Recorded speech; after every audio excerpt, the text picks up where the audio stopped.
Desde la Asociación Civil de Venezolanos en Hungría le damos la bienvenida a Francisco Pérez Alviares, quien es director de la ONG Venezuela Inmortal, periodista de investigación y actualmente vive en Santiago de Chile. Bienvenido, Francisco.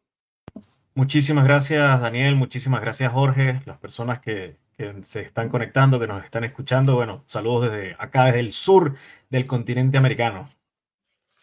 Siempre es un placer estar aquí conectado contigo, Francisco, y hablar sobre tantos temas interesantes. Ya para quienes no sepan o quienes son nuevos acá con nosotros, Francisco es ya amigo de la casa y ya está en varios programas donde desmitificamos la historia, hablamos de historia de Venezuela y nos enseña Francisco con su amplio conocimiento sobre la historia de Venezuela.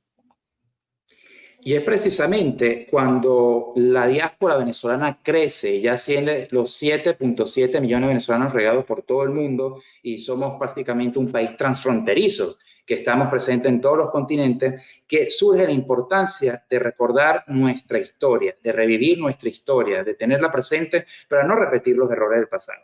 Pero vamos a entrar en materia hoy, que vamos a hablar precisamente del 24 de junio de 1821, esa famosa batalla de Carabobo. Y aquí yo te hago la primera pregunta, Francisco, porque todos los que estudiamos historia en Venezuela, tanto en primaria como en bachillerato, como en la universidad, siempre nos enseñan que la batalla de Carabobo fue esa batalla decisiva que marcó ya la ruta final de la guerra de independencia de Venezuela y posteriormente ya lo que le abriría paso al Libertador para iniciar la gesta de independencia en el resto del continente.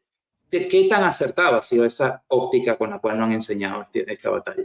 De que fue una batalla muy importante, sí. De que fue la batalla decisiva, no. Porque incluso el último tiro de la independencia se da incluso 2 años después de la muerte de Bolívar. Todavía hubo resistencia en algunos sitios. Lo que pasa es que este asunto de las grandes batallas forman parte del mito nacional y todos los países necesitan de un mito nacional como para unificar términos a nivel político, a nivel social, etcétera. Y Carabobo sirvió para eso.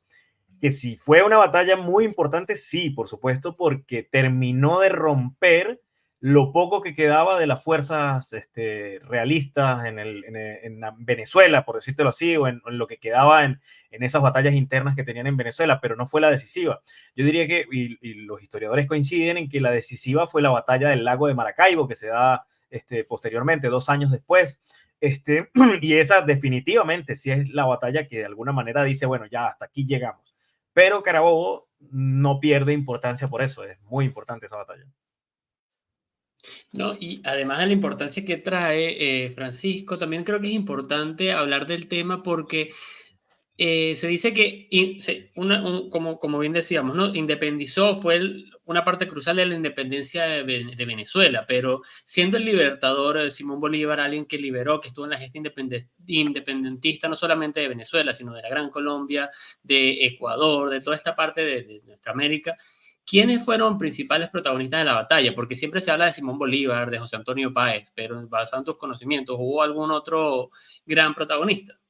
Bueno, ahí hubo un montón de protagonistas, porque hubo varias divisiones, incluso yo aquí tengo un libro que se los recomiendo a quienes lo puedan encontrar, porque para mí es uno de los libros más completos, modernos, que tiene que ver con la investigación en terreno, es una investigación incluso casi arqueológica del sitio de Carabobo, que se llama De Carabobo al Cerro de la Mona, de Gonzalo Pulido Ramírez, que es una enciclopedia, esto es una cosa Wow. gigante. Es un investigador que dentro de su trabajo, pues, logra poner incluso las descripciones de todos los uniformes. Déjame ver si aquí se logra ver. Muy Bien. interesante, claro, sí se ve, Sí, sí. perfecto. Aquí salen todos los uniformes, salen todos los participantes. Por ejemplo, entre los participantes más importantes de la batalla, por supuesto, por parte de los españoles, estaban Miguel de la Torre y Francisco Tomás Morales, que eran dos de los duros que tenía el reino en América.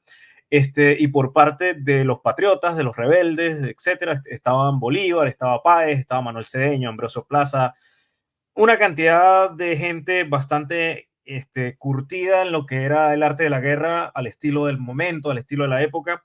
Incluso participan, Carabobo tiene una seña particular, que es uno de los grandes protagonistas de la batalla, es un contingente inglés que quedaba de los que ya habían llegado hacía años a Venezuela. Todavía quedaba un reducto del contingente inglés y ellos participaron activamente en la batalla y pues tuvieron un rango protagónico entre la batalla los ingleses. Oye, Francisco, hablamos ya de la batalla de Carabobo, que seguramente la vamos ya a seguir invanando durante el programa, pero mi apreciación personal, en la enseñanza de la historia de Venezuela, pero que no es solamente el caso de Venezuela, pasa en cualquier país del mundo, la historia, así como la escriben los vencedores, pero a veces también es muy tergiversada o también contada con una narrativa que responde a otros tipos de intereses, a veces, muchas veces romantizados o exaltados. ¿Tú crees que la historia, tal como nos han enseñado en Venezuela, ha estado lejos de ser objetiva o mantiene su acervo histórico como debería ser? Lo que pasa es que la historia venezolana, como tiene que ver mucho con el mito nacional, precisamente romantiza mucho ciertas cosas y de eso tiene gran culpa también un escritor que es Eduardo Blanco, que es el que romantiza la gesta de la independencia, pero ya hace muchos años que eso se cortó. Por ejemplo, la historia venezolana de la guerra de independencia, desde que sale el libro de Eduardo Blanco, mediados finales del siglo XIX, empieza a tomarse como si fuera una Biblia de la historia venezolana, de los hechos y todo lo demás, que es donde sale este cuento de que el negro primero va y le dice a Páez que se está muriendo y que se va a morir y que vengo a saludarlo, mi general, porque me estoy muriendo. Eso no es cierto. Investigaciones posteriores demostraron que el negro primero apareció por allá tirado con un disparo en la cabeza. Alguien que le disparan en la cabeza no te puede ir a decir, mi general, vengo a despedirme porque estoy muerto. Esas son parte de las cosas del mito nacional. Por ejemplo, el asunto del perro, ¿cómo que se llamaba? El perro nevado, que es otro asunto del mito nacional. Que el nevado es más que todo una fábula que corresponde a la historia del país, no necesariamente tiene que ser cierta, pero genera sentimientos, genera sensaciones. En todos los países creo que ocurre esto. O sea, Venezuela no es la excepción de meterle romance al asunto. Los europeos, hasta que maduraron con la Segunda Guerra Mundial, antes de eso, pues tenían un romance enorme con sus antiguos héroes y con sus antiguas cosas, que precisamente producto de esa visión del pasado, también pues se generaron ciertas cosas de las primeras guerras mundiales, de la Primera y la Segunda Guerra Mundial, de ese romance con sus naciones, ¿no? Nadie dice que eso sea malo, pero en el caso venezolano fue exageradamente romántico, sobre todo el de la figura de Bolívar, no porque Bolívar no lo merezca, sino porque se dejan por fuera también una cantidad de padres fundadores, que así deberían ser llamados, de padres fundadores, que le dan forma a la nación tanto antes de la muerte de Bolívar como después de la muerte de Bolívar. Y bueno, Carabobo es un punto de inflexión en ese sentido. Mira, Francisco, aparte, hablando de eso del romance, tomo eso porque, bueno, también creo que Simón Díaz tuvo parte de culpa porque su famosa canción, El Negro y el Catire, que él también hace referencia a esa cosa, no culpable, no, pero queda en la historia popular, en la canción, aparte que es una canción muy conocida, muy bonita, del querido tío Simón, ¿no? Pero también me vino eso a la memoria de la historia del negro primero. Yo te Parte quería del hacer también. folclore, es parte del folclore. Exactamente. Entonces aquí es donde viene la importancia de hablar temas como este, de hablar, de desgranarlo, de ir un poco más al detalle, porque creo que el momento, el contexto venezolano actual ha hecho que el trabajo de personas como tú que se dedican a la recopilación y el estudio de la historia sea tan importante porque hay que distribuirlo y fomentarlo a la mayor cantidad posible, porque está eso, el romance y quizás sí se parcializa un poco la apreciación de la historia para el futuro y las futuras generaciones. Entonces aquí, luego del 24 de junio de 1821, cuando se da esta famosa batalla de Carabobo, que ya hemos hablado sobre los principales actores, protagonistas, cuál fue la importancia, yo te hago también una pregunta, una apreciación, porque desde 1811, cuando se empieza con el tema independentista en Venezuela, se firma el acta, se declara la independencia, pasa la Primera República, pasa la Segunda República, pero no es hasta 1830 que Venezuela ya, digamos, se independiza. ¿Por qué 1821 la batalla de Carabobo es tan importante si faltaron todavía 9 años para la independencia formal de nuestro país. Bueno, y menos mal que hiciste la salvedad de 1811 en adelante, porque se comete mucho el error de darle a eso 1810 que no tiene nada que ver. El 19 de abril no tiene nada que ver con un asunto independentista per se para una nación nueva. Pero bueno, saliendo de eso, el proceso de la guerra de independencia en Venezuela fue el más largo, sino uno de los más largos del continente americano. Fue uno de los más sangrientos, fue uno de los más complicados, fue uno de los más complejos en muchos sentidos, porque tanto Venezuela como la Nueva Granada eran los puntos de comunicación directos del Caribe, del Mar Caribe, eran los hombros de América y tenían una importancia estratégica fundamental para los enemigos de España, entre otras cosas. Valga la redundancia de hablar de los enemigos de España, porque mucho se dice que las independencias españolas internas fueron un juego de los ingleses o un juego de los franceses para acabar con el imperio español. Sí, no, eso no es así tampoco. Entonces le meten en el juego a los masones, meten en el juego un montón de conspiraciones para buscar culpables, cuando el único culpable es que en el trono español se sientan los dos reyes más ineptos de la historia de Europa.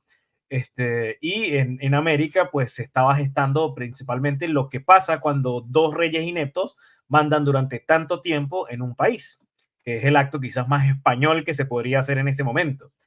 ¿Por qué dura tanto ese proceso? Porque la guerra en Europa, sobre todo la guerra contra Napoleón, había dejado a España muy mal parada, porque precisamente los americanos aprovechan el desorden de la invasión napoleónica a España para armar sus propias independencias aquí. Entonces, bueno, España tiene que buscar nuevos aliados y es por eso que, por ejemplo, un Miranda queda solo, sin respaldo por parte de Inglaterra, porque Inglaterra le dice, bueno, ya no es interesante tu proyecto porque nosotros vamos a hacer alianzas con los españoles, entonces yo no te puedo ayudar a ti. Miranda queda en el aire, los ingleses se alían con los españoles para luchar contra Napoleón, y fíjense entonces que no hay ninguna conspiración por parte de nadie en ese sentido a nivel geopolítico. Si bien le convenía a los ingleses que los españoles cayeran en desgracia, el asunto de las independencias no es un asunto generado desde Inglaterra, ni generado desde Francia, ni generado desde los Estados Unidos. Había apoyos, había intereses. Acuérdense que en la geopolítica no existen los amores, ni existen los amigos, sino existen los intereses. Si a mí me conviene trabajar contigo ahorita, pues trabajo contigo. Fíjense, así hizo Inglaterra con España cuando le convino. Internamente, el país, internamente Venezuela, sobre todo la Capitanía General de Venezuela, era un territorio de segundo término para los españoles si lo comparamos con la Nueva Granada, si lo comparamos con el virreinato del Río de la Plata, si lo comparamos con el virreinato de la Nueva España, que era México. Venezuela era un sitio de segundo término, no había grandes riquezas, no había grandes cosas, no había grandes ciudades, ni grandes construcciones, ni gran arquitectura, pero el problema es que estaba en todo el frente del Caribe. España manda a partir de 1815 el ejército más grande que jamás salió de Europa con rumbo a América, que estuvo al mando de Pablo Morillo, que había sido un general que había ganado las batallas contra los franceses, y constaba de 12.500 hombres. Era un ejército gigantesco que lo mandó en una cantidad de barcos que rondaban los 60 barcos o más. Y esos barcos llegan a América pensando que van a hacer una guerra lineal, como la guerra que se veía en Europa, que era una guerra frontal, donde iban unos contra otros y a bayonetas y después caballería, una guerra organizada, una guerra ordenada. Pero cuando llegan a América se dan cuenta, sobre todo con los llaneros de José Antonio Páez y con demás fuerzas de combate, que la cosa no es tan así. Y ya Miranda había aprendido esa lección. Miranda era un hombre que había estudiado la guerra en Europa. Y llega a América y se da cuenta que la cosa no es así. Los españoles llegan a América y de los 12.500 hombres, al cabo de 2-3 años solamente quedan 2.000. Wow. Imagínense eso, la cantidad de gente que se murió en el primero y en el segundo año de combate. Ya para 1818, 1819 ya quedan porcentajes mínimos del ejército de Morillo. La cuestión es que la guerra se traba muchas veces porque era muy sangrienta, era muy salvaje, era una guerra sin cuartel, sobre todo en los tiempos de Boves, que era un hombre que no, bueno, un hombre producto de su tiempo también y producto de sus circunstancias, y era un hombre que ese tipo de guerra no era tan vista en Europa, así tan sanguinaria, tan destructiva, tan de acabarlo con todo, a menos de que, bueno, viéramos un Napoleón en Rusia, que los mismos rusos quemaron Rusia para que Napoleón no entrara. Pero sí, o sea, la guerra se trancó en varias fases, precisamente por eso, por la falta de soldados, por los problemas de salud, la malaria, las enfermedades tropicales. Eran soldados que venían de Europa, no estaban acostumbrados a las circunstancias y a las temperaturas, no estaban acostumbrados a la selva, al llano. Fue complejo. Además que había una situación política también entre ver a dónde iba a llegar la guerra de Venezuela, porque la guerra de Venezuela había generado también el 25 de mayo en Argentina, que fue el país, digamos, que secundó la independencia en América del Sur. Esas guerras a su vez generaron los conflictos en la Nueva Granada, generaron los conflictos en Ecuador, generaron los conflictos en lo que después sería Perú. En fin, había un tema geopolítico que llevó sus años. Era una guerra que estaba encabezando a las guerras de América del Sur. Por eso que, bueno, ya viniendo de 1820, de varias batallas, porque hay que diferenciar entre batallas, entre combates, entre escaramuzas, porque no todo en la independencia fueron batallas. Batallas fueron pocas, pero muy importantes.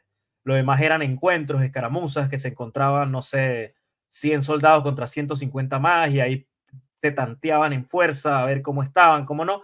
Pero las batallas generalmente se definen por ser un hecho de combate donde una parte y la otra parte se quieren matar entre sí completamente hasta que no quede uno solo. Y las batallas definen el curso de la guerra. En cambio, lo demás que ocurría eran encuentros, escaramuzas, problemas, en fin, algo que incluso se llama dentro del esquema de combate de la época, se llamaban las diversiones. Las diversiones eran juegos de guerra que hacían ciertos soldados, ciertos generales, para engañar al enemigo. Entonces, Bermúdez, en algún momento, incluso yendo hacia Carabobo, engaña a las tropas de Miguel de la Torre y a varios de los comandantes de Miguel de la Torre, haciéndolos creer que él iba a ir hacia otra ciudad y que no iba a ir hacia Carabobo. Y los españoles se van a perseguir a Bermúdez cuando Bermúdez ya iba rumbo a Carabobo. Oye, fíjate qué interesante. Sí. Miren, aquí yo creo que el que nos escucha, el que ve, sabe por qué nos gusta tanto conversar con Francisco Pérez Alviares, y también invitaciones que sigan el trabajo que él hace diligentemente en Venezuela Inmortal, donde precisamente nos trae, nos divulga la historia de Venezuela de una forma tan objetiva y enriquecedora, precisamente para nosotros, la generación más jóvenes que no hemos tenido una educación completa en términos histórico de nuestro país, también dado a la situación actual del sistema educativo venezolano y demás. Francisco, aquí hay dos temas, bueno, muchos temas claves ya sacado aquí. Por ejemplo, el 19 de abril, que ya lo voy a tocar, porque yo creo que hablando de grandes mitos en la historia de Venezuela, el 19 de abril es uno de ellos, sino uno de los primigenios. Pero tú tocaste a Boves. Y es más, te voy a citar cuando tú dices un hombre de su época y de su contexto. Y es que otra parte, cuando la gente imagina la gesta de la independencia y la lucha, y entonces imagina al pardaje, a los mestizos, al salto atrás, al sambo y a toda la Venezuela étnica unida con la figura del libertador para lograr la independencia contra los españoles, pues no, porque Boves hizo todos los desmanes que hizo a lo largo y ancho del país con sus lanceros, que antes de ser lanceros de Páez, muchos en realidad estuvieron con Boves, porque Boves se armó en los llanos y su ejército básicamente eran puro mestizo. Y entonces, pero cuando nosotros nos enseñan historia de Venezuela, más que todo como el venezolano criollo contra el blanco español, pero en realidad cuando tú ves que Boves, que era de origen asturiano, de hecho rubio y blanco como lo pintan la historia, español y realista, se armó con un ejército de zambos, de esclavos y demás para luchar a favor de los realistas. Entonces, ¿qué llevaba a los venezolanos mestizos de esa época, precisamente aquellos oprimidos por el mantonaje, a defender a los realistas y no unirse a la causa patriota? Lo que pasa es que ahí hay un juego político. Acuérdate que, como te decía al principio, se ha romantizado mucho el hecho de la independencia, que es un hecho que ya pasó y que si era necesario o no, eso ya lo ha dicho la historia por un montón de circunstancias, pero era un hecho político netamente y la independencia la hizo la clase pudiente. La independencia la hace el mantuano, la hace el criollo, porque tenía problemas con el peninsular respecto a lo que tenía que ver con los derechos comerciales. Fíjate de algo, una de las cosas principales que generalmente dicen los que defienden el anti-independencia de esa época, por lo menos actualmente, hablan de que todos éramos españoles, pero unos eran españoles de ultramar y otros eran españoles peninsulares y tal, y que todos tenían los derechos frente a la ley.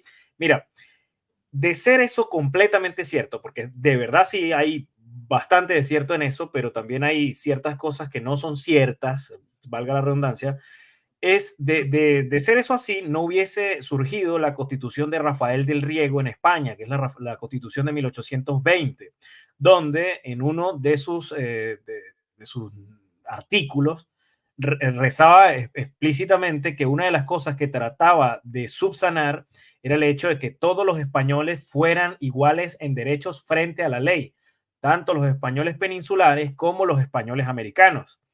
Esa era la búsqueda que quería hacer de alguna manera Rafael del Riego con la Constitución. Y esa Constitución, esa rebelión interna de Rafael del Riego en España es lo que ayuda también a que el rey deje votado a sus 12.500 soldados, que ya no eran 12.500, que deje votados a Pablo Morillo, a Miguel de la Torre y a todos los comandantes que tenía en Venezuela, los dejara votados, no les mandara más soldados y pudieran vencer los independentistas. Pero esto era un juego político, netamente político. Quizás las clases más bajas, las castas más bajas, no tenían mucho que ver en ese asunto, sino más allá de apoyar a su patrono o apoyar a uno, o apoyar a otro, sino era gente que iba sorteando las olas y según se iban moviendo. El idealismo de esa época, no, o sea, evidentemente no lo podría asegurar, pero en el contexto de su tiempo, de cómo se movía el mundo, de un mundo analfabeta, donde escasamente la gente sabía leer y escribir aquí y en China, quizás se movía más que todo por los hilos de la influencia, por los hilos de yo apoyo lo que apoyen aquí en la ciudad y si no lo apoyan, pues me voy de la ciudad y me voy para otra. Claro. Y así se movía. El tema con Boves, sobre todo, y con Bolívar también, que eran hombres eran líderes natos. Y los líderes natos convencen. Bolívar era un hombre que era un líder nato y Boves era un líder nato, a pesar de que, imagínense, yo no sé si ustedes sabían esto, pero Boves venía del bando independentista. Boves quiso estar en el bando independentista y nadie le prestó atención y más bien sufrió humillaciones, lo vejaron y pues él ejerció su venganza por todo lo que tenía que ver con la independencia. Entonces, fíjense como las olas, como la gente se va moviendo con las olas, porque Boves era un pulpero, era un tipo que no era un tipo de alcurnia, más allá de que nació en la península, y se convierte en el némesis, en el peor enemigo de Bolívar y de los próceres independentistas. Y con ese liderazgo que ellos tenían, tanto Bolívar como Boves, pues cada uno iba atrayendo a sus reclutas. Imagínense, Boves levanta a los esclavos, a los negros de Barlovento, a los negros de la costa, a los negros del oriente, los levanta contra lo que él consideraba la revolución de los ricos o la revolución de los mantuanos que anteriormente estaban subyugando a esos negros. Entonces, era una forma de jugar a la política en su momento. O sea, y tenía toda la razón del mundo, porque desde Bolívar para abajo todos tenían esclavos, que si los trataban mejor o los trataban peor ya era un tema, pero no se puede pasar una factura de eso, no se puede jugar eso porque era lo normal en su tiempo. Miranda tenía esclavos como llaveros, pero tú no le vas a pasar una factura a Francisco de Miranda porque tenía esclavos, o sea, es un contexto de su tiempo. La gente que se pone a juzgar a los contextos de su tiempo con la actualidad me parece una estupidez. Es como empezar a bajar estatuas de Colón. Entonces tendríamos que tumbar el foro romano y tendríamos que tumbar el Coliseo porque es un símbolo de la esclavitud. De la opresión, de los grandes imperios y tal. Tienes toda la razón, ahí comparto eso contigo. Aquí hay demasiadas cosas de qué hablar. Yo simplemente creo que comentar también o recomendar para los que por primera vez escuchen sobre José Tomás Boves aquí con Francisco y con nosotros, una buena película, en mi opinión, que es la del Taita Boves de producción nacional en Venezuela, que da unos aires de entender un poco lo que este personaje. Y un buen libro que te lleva en la novela histórica, quizás no 100% cierta, pero una novela histórica, un libro bastante llevadero, Boves el Urogallo, que te presenta a ese Boves humano que nos habla Francisco aquí y que puede darte también una entrada a la historia de nuestro país. Para ir cerrando un poco sobre la importancia también y desmitificando quizás un poco también, porque ya para 1819, Francisco, la Gran Colombia, la República de la Gran Colombia ya estaba formada por el virreinato que tocaba decir la Nueva Granada, la Capitanía General de Venezuela y el Ecuador. Hubo participación directa de neogranadinos y te voy a pedir que me ayudes acá, la denominación de la región del Ecuador, que no me la conozco, dentro de la batalla de Carabobo, ese día en específico, hubo participación más allá de venezolanos, de llaneros. Mira, sí, por supuesto, neogranadinos hubo, incluso no se toman en los antiguos escritos sobre la batalla de Carabobo que surgen de 1840 en adelante, más o menos, aproximadamente. Muchos escritos también por antiguos comandantes ingleses que habían participado en la batalla, siempre se ponían a los venezolanos generalmente. Sí, pero a partir del siglo XX, sobre todo a partir de los años 70 en adelante, que es donde surgen los estudios más serios sobre la batalla de Carabobo, se empiezan a meter realmente la participación de los neogranadinos. Así como los neogranadinos participaron en Venezuela, los venezolanos participaron en Colombia. Los soldados venezolanos llegaron hasta las fronteras, más fronteras del sur de América, o sea, llegaron casi que hasta la frontera de la Argentina. Pero sí hubo, por supuesto, de ecuatorianos posiblemente también, porque, ¿cómo decirte? El reclutamiento era un reclutamiento general que se hacía y por las condiciones de la guerra, muchos de los soldados a veces por tener un plato de comida se iban al combate, por tener un sitio donde dormir, un plato de comida. Como te digo, el juego político no necesariamente tiene que ver con el romance de vamos a la batalla por la libertad, no sé qué, que eso es más que todo el peliculesco.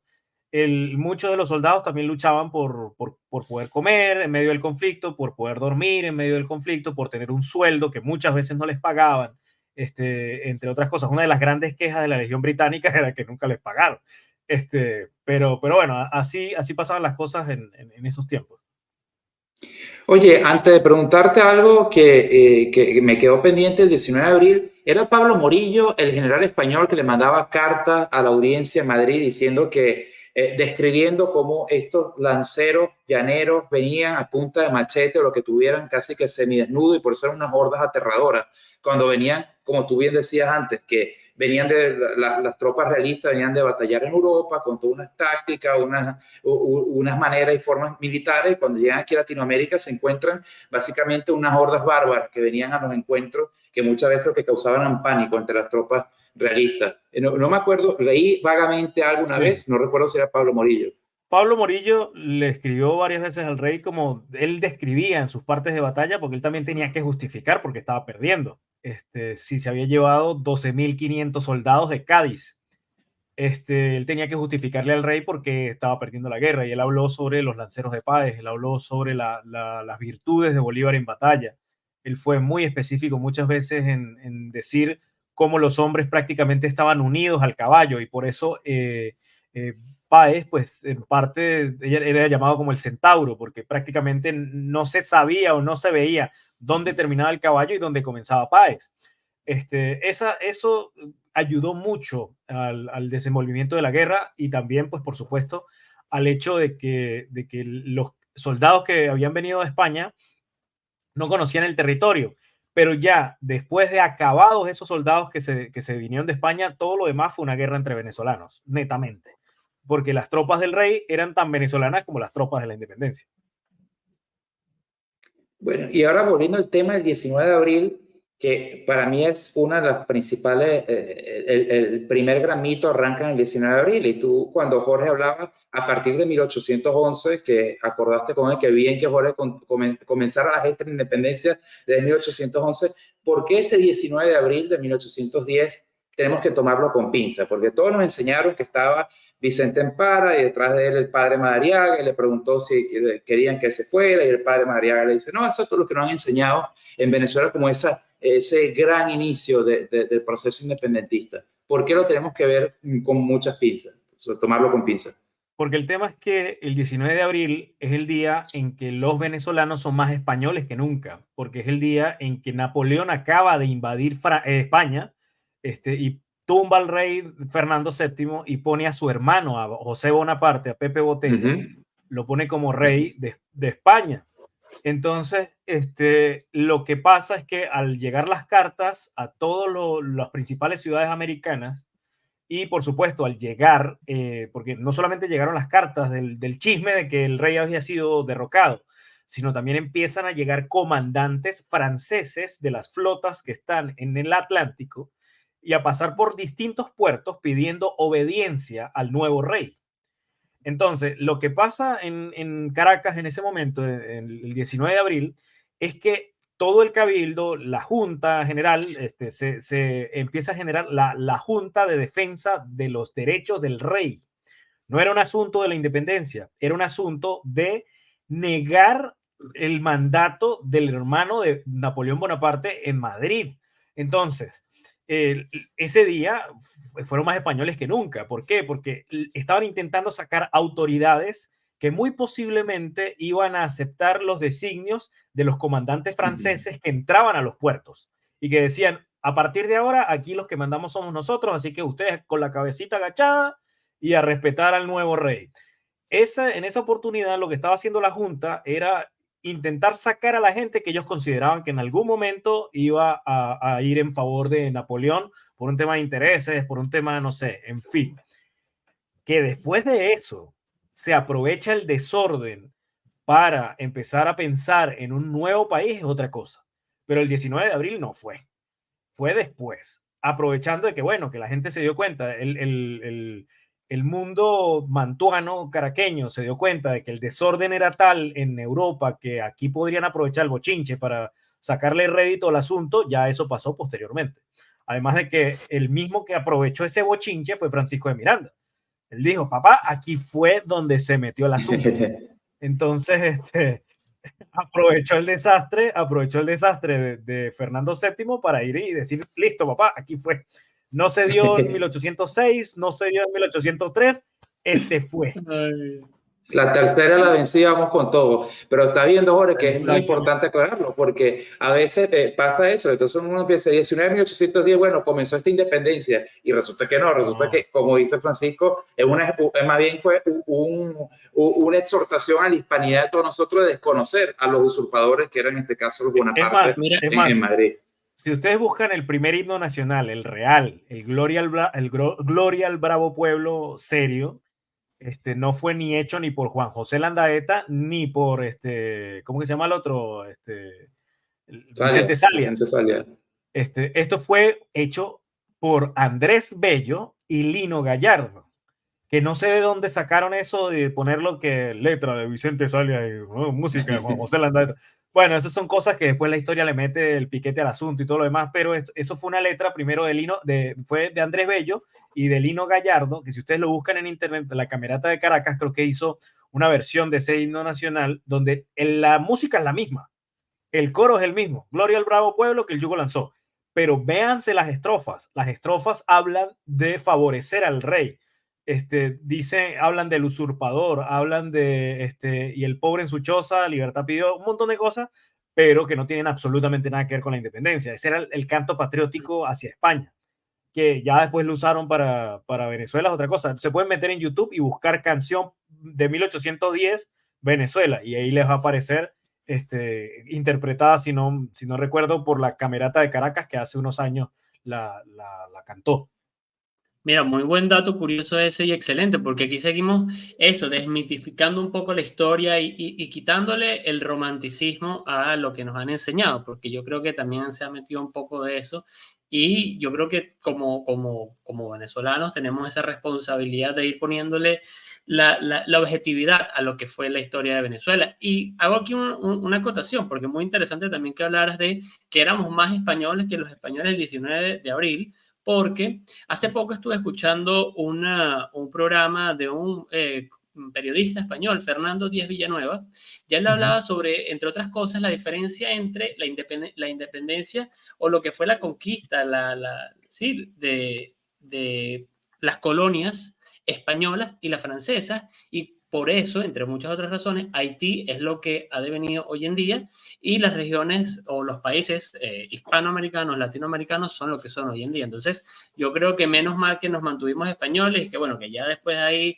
se haya picado en Río Revuelto, etcétera. Bueno, pues, pero Yo va. creo que Entonces es el un gran tema. problema, dime. No, pero eso creo que va a dar para otro programa, así que por eso te lo dejo por ahí. Pero es un dato interesante y que hoy pues salió a colación con este tema también, que bueno, menos mal que nos mantuvimos españoles, es lo que quería decir. Pero rescato aquí porque te quería hacer otra pregunta, que hablaste de el juego político, que eso es muy importante, el juego político de la época, cómo se alían unos poderes con otros, porque esto no es pasiones, no es amor, sino intereses.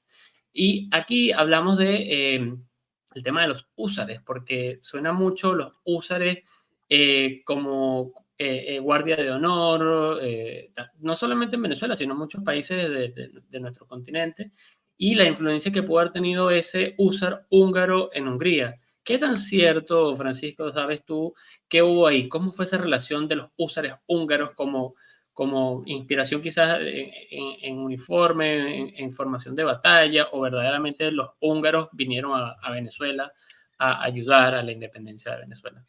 Mira, hubo un contingente en general de europeos, grande, realmente fue grande, fue importante, fueron, no sé, en este momento no tengo el número, pero había desde noruegos, alemanes, incluso los ancestros de Arturo Uslar Pietri vienen de Alemania en ese contingente de europeos nórdicos que llega para ayudar en la independencia, no por un tema de ideales ni nada de eso, sino eran gente que se habían quedado sin trabajo en Europa por las guerras napoleónicas y se van para América para ir a buscar trabajo y que era lo único que sabían hacer, ser soldados o mandar y marchar en batalla. Claro. Incluso en la batalla de Carabobo, si no me equivoco, el bisabuelo de Uslar Pietri, que es Johann von Uslar, participa en Carabobo, así como participaron muchísimos europeos, que no me queda para nada duda que también hubo húngaros, pero el tema de los húsares fue un uso de copia del rango, del uso del uniforme y demás dentro del juego de la guerra en Venezuela, porque era muy cambiante y el ejército patriota era, era como un rompecabezas de cada cosita. Se copiaban cosas de los ingleses, tenían la usanza española de mediados del siglo, tenían también cuestiones francesas, usaban lo que les servía y como, o sea, estaban tratando de buscarle la vuelta a vencer a los españoles que eran tan curtidos en batalla y tan buenos soldados que eran los españoles. Y pues evidentemente había un batallón de húsares, incluso estaban los húsares de Apure, estaban entre otros, pero casi todos eran venezolanos, eran gente que se había formado bajo ese criterio de batalla, ese rango, ese mando y ese estilo de uniformarse, pero no necesariamente eran húngaros. Si hubo húngaros en la independencia, por supuesto, no lo dudo, en este compendio que hubo de italianos, alemanes, de todo, del norte de Europa y del sur de Europa hubo gente metida en la independencia de Venezuela. Francisco, bueno, esto ha sido una clase magistral de historia para todos, una clase magistral necesaria, porque hay muchas cosas que damos por sentado, a veces uno también por falta de curiosidad, otra porque es como nos las enseña, pero todos sabemos cuál fue la principal repercusión de la gesta de la independencia de Venezuela, simplemente la América Latina que conocemos hoy en día, pues la mitad fue gracias a la huella de Bolívar, que el hombre que se fue a caballo, cruzó los Andes y llevó la independencia, pero inspiró también otro levantamiento en toda la región, ¿no? Porque ese 25 de mayo de Argentina llega en cierta manera inspirado, ¿no? En esa corriente bolivariana, o yo me equivoco completamente. No, fue mucho antes, porque acuérdate que el que inspira realmente todos los movimientos independentistas del sur es Francisco de Miranda. Francisco de Miranda era el que estaba generando eso.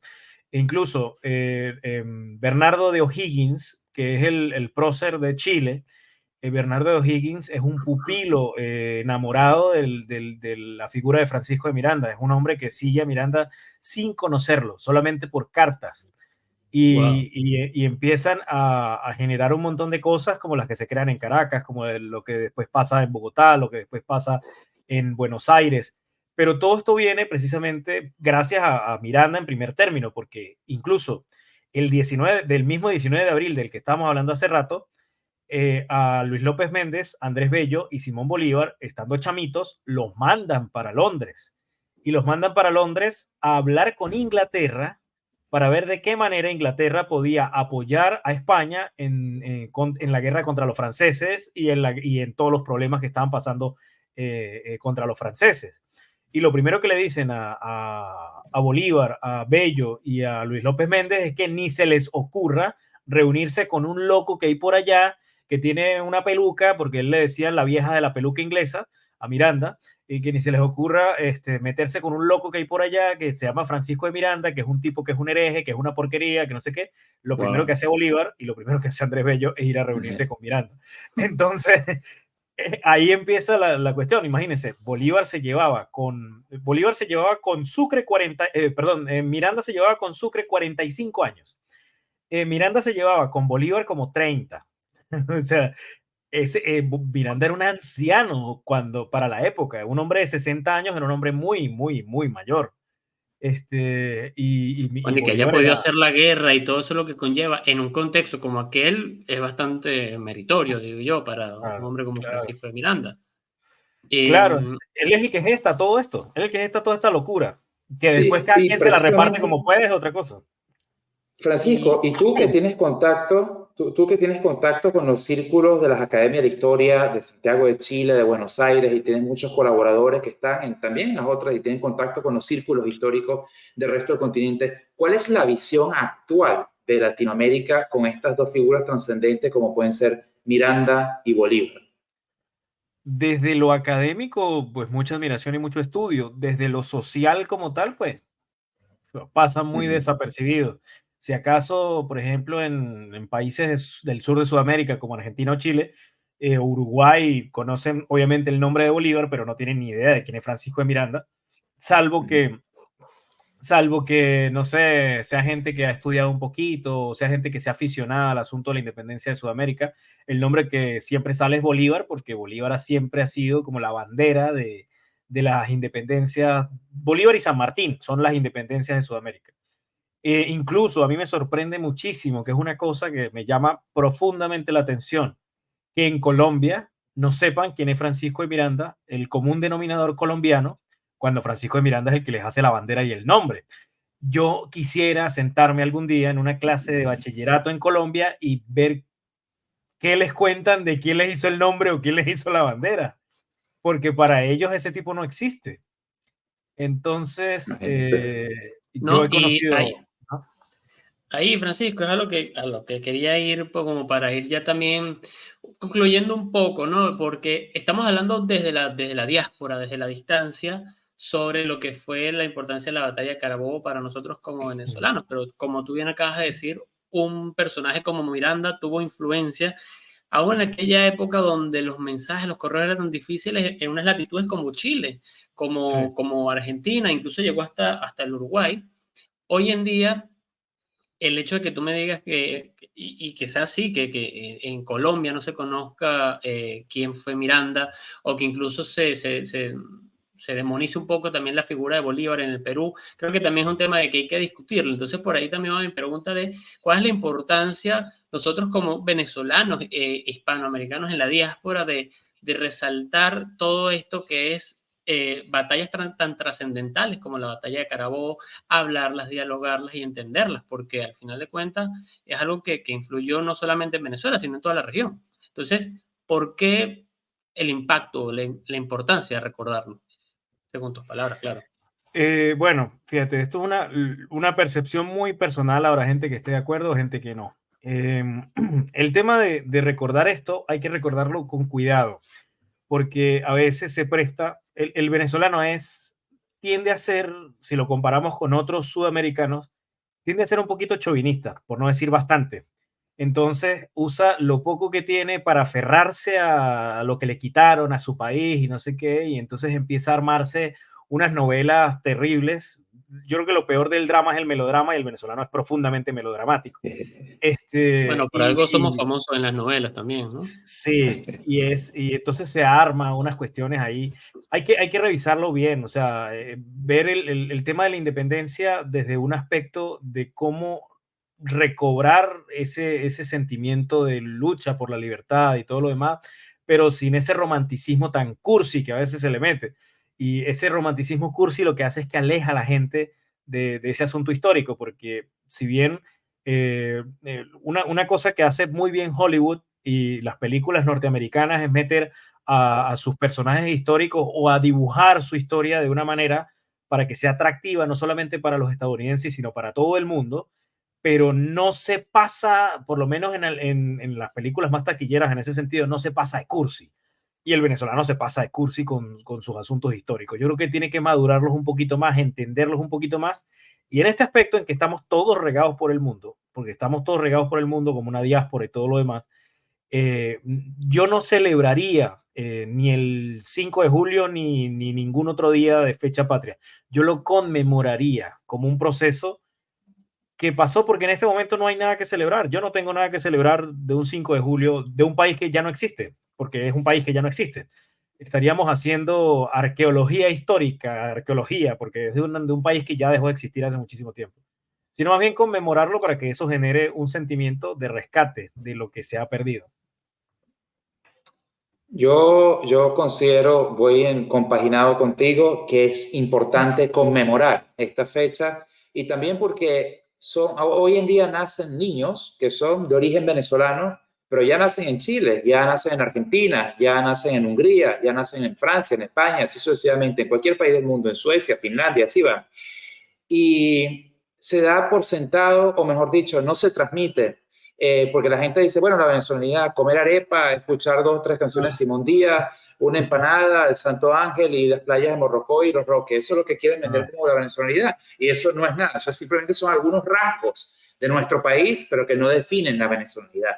Y considero importante que mantengamos este acervo histórico precisamente para enseñarle a esos venezolanos de ultramar, porque ahora ya los podemos hablar como venezolanos criollos, venezolanos continentales, venezolanos de ultramar, de que precisamente nuestro país, esa capitanía general, que era como un territorio de segunda, por así decirlo, en aquella inmensidad que fue el Imperio Español, un país que luego sobrevivió a un siglo de escaramuza post-independencia que lo desangró a mano poder, un país que entró tarde el siglo XX y luego arrasó con todas las estadísticas, y un país que hoy en día pues sufre las consecuencias de un propio proceso histórico que no viene al caso mencionar.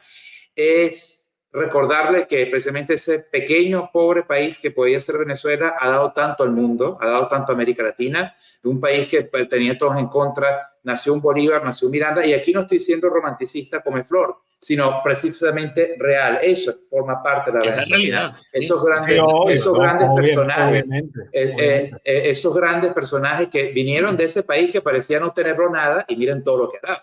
Sí, es que Venezuela es un milagro de la estadística. Eso es una cosa que yo siempre digo. Venezuela es un milagro de la estadística. Nadie daba medio por Venezuela en finales del siglo XIX. Y nos sacamos un quino que nunca jugamos. Entonces, por eso también tenemos una personalidad como la que tenemos. Tal cual, tal cual. Bueno, Francisco, en nombre de la Asociación Civil de Venezolanos en Hungría, te agradecemos muchísimo este tiempo que nos has dedicado para darnos esta clase magistral que trasciende más allá del 24 de junio de 1821, engloba todo lo que ha sido básicamente esa historia primigenia de nuestro país. La invitación es que colabores con nosotros, es un espacio siempre abierto. Ya hemos tenido, Jorge y yo, a Francisco por otro lado, por la radio, pero es bueno que nosotros en Diáspora colaboremos entre nosotros y mantener esa Venezuela que existe, no existe, agoniza, no agoniza, pero que nosotros somos un exponente de ella y por lo menos tenemos que mantener un legado vivo, aquellos que pudimos aprenderlo y vivirlo. Así que muchísimas gracias por tu tiempo, Francisco. Gracias a ustedes por la invitación y bueno, cuando quieran, estamos a la orden. Gracias, Francisco. Estamos en contacto.